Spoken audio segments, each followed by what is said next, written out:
Welcome to Bourbon Real Talk. This is your annual Bourbon Lovers gift-giving guide. Let's get right to it.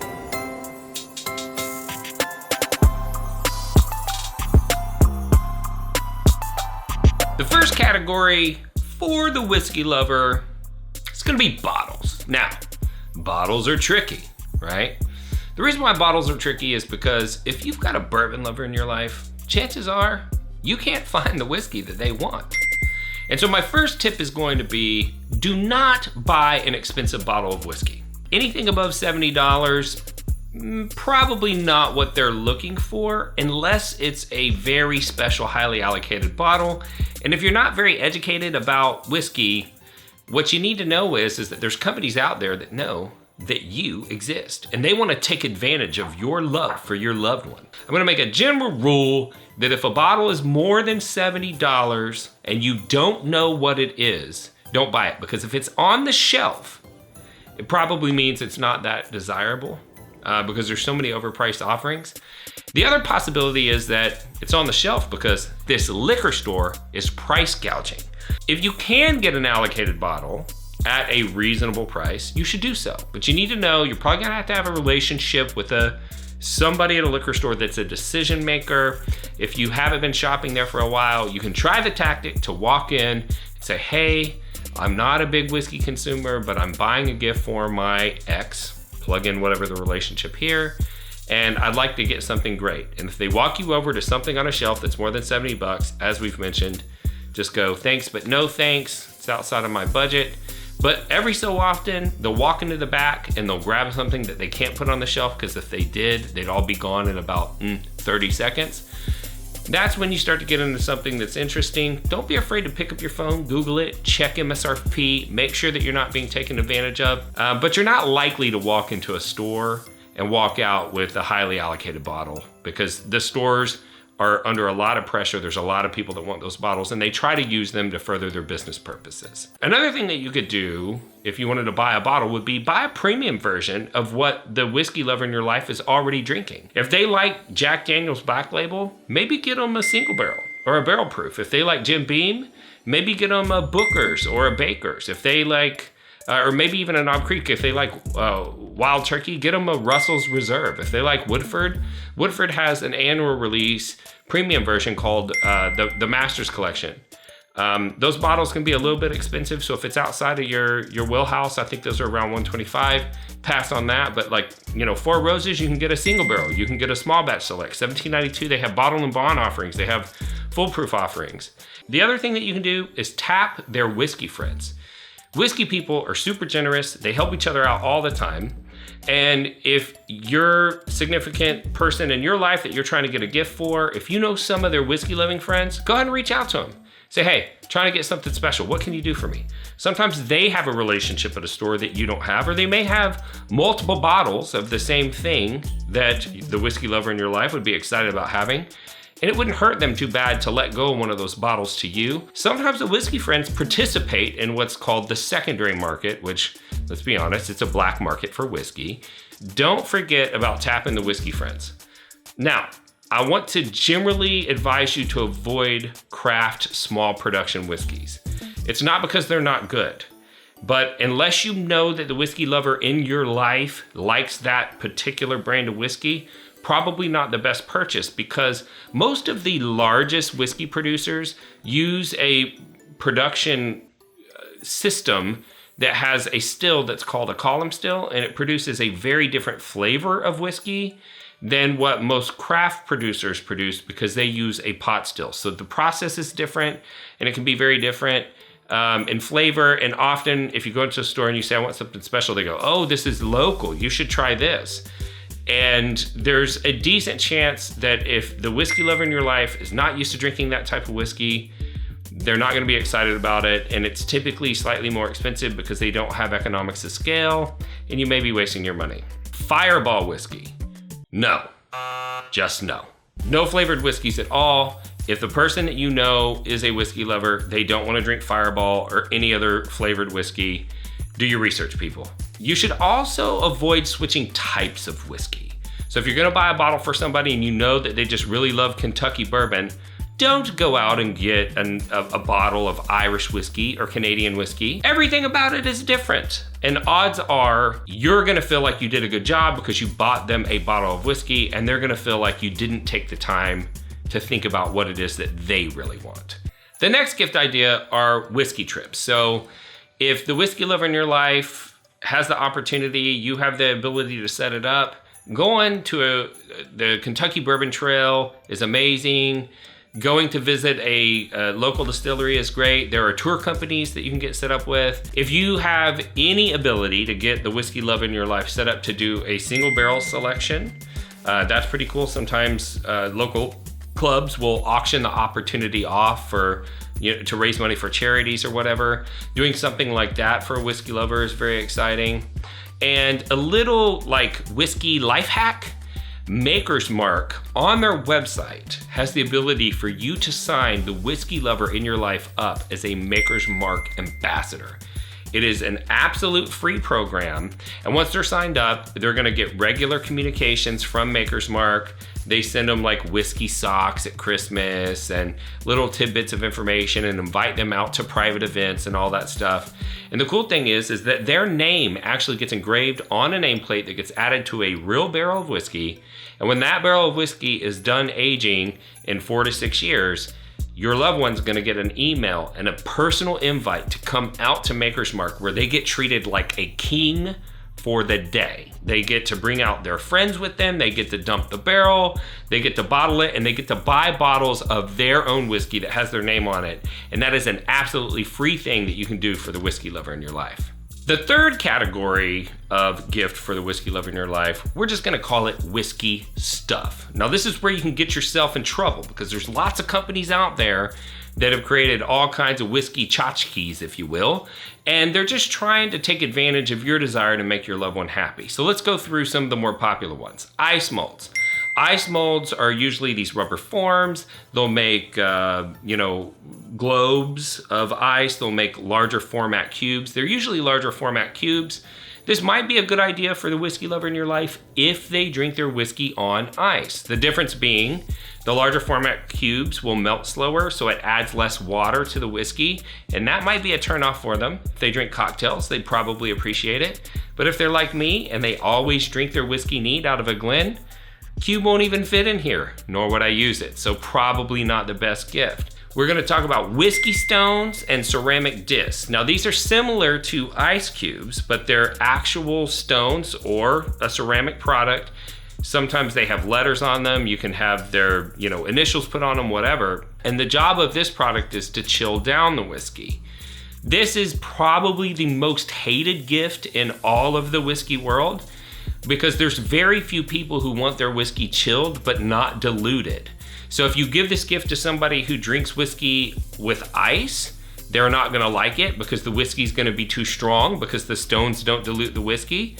And if you give this gift to somebody who doesn't like their whiskey chilled, they're not gonna like it. The only people that this gift makes sense for is somebody that chills their bottle. So if they keep their bottle in the refrigerator, or they keep it in the freezer, or if they only drink out of a glass that they had chilled in the freezer, that's somebody who likes a colder whiskey, but not necessarily diluted, and then it might be a good gift. Just be careful because this gift will scratch up your glassware. Next is glassware. Now this is interesting because you can have it monogrammed and all kinds of stuff. Just make sure you're getting the type of glassware that matches the style of drinking of the whiskey lover in your life. I like to drink my whiskey neat, so I drink out of this tulip-shaped glass we generally refer to as a Glen. People have bought me large format highballs or rocks glasses, and I don't drink my whiskey out of that type of glass. And even though it's beautiful, I ended up putting them on display, but I don't really use that glass. So take the time to get to know how the whiskey lover in your life drinks their whiskey and buy an appropriate glassware for the way that they drink. Branded hats and shirts. So every distillery out there has t-shirts, they have hats, they have all of this stuff with the logo on it. It's cool if you buy them something like that, but just make sure that it's a brand that they support and that they drink. Otherwise, they're gonna be like, what is this? And it's just gonna go in the back of the closet. You've wasted your money. It's just not good. Bar mats. Bar mats are these rubber things. They got little fingers that stand up. They're designed to be able to catch like overflow and spillage whenever you're making cocktails. They can be pretty, and they're often branded. I have a couple bar mats. I've used them as displays to represent brands that I care about, but I don't make cocktails. So a bar mat's probably not a very good deal for me, right? Because I just don't use that type of product. Sample boxes. You can get sample boxes that will hold little sample vials. I sell some on my website. That could be a great gift, but just make sure that the whiskey lover in your life is the type of person that trades samples and has sample bottles around. If they're the kind of person that just buys one bottle of Jim Beam every so often and you give them a sample box, they're not gonna be able to use it and you will have wasted your money. Bottle displays. There's tons of bottle displays. If the whiskey lover in your life is starting to grow a collection, they don't have a good place to display their bottles. If you get them a bottle display, maybe it's a barrel that's been converted into a cabinet, or you get some specialized shelving, they're gonna lose their minds. But you get that same product to somebody who only wants to drink one particular brand and they only have 5 bottles at a time, they're not gonna know why you did that for them. Decanters and infinity bottles. So you can buy what looks like a crystal, beautifully shaped glass bottle that holds one full bottle of whiskey. You can have it monogrammed, you can have their initials put on it, you can do all of that stuff.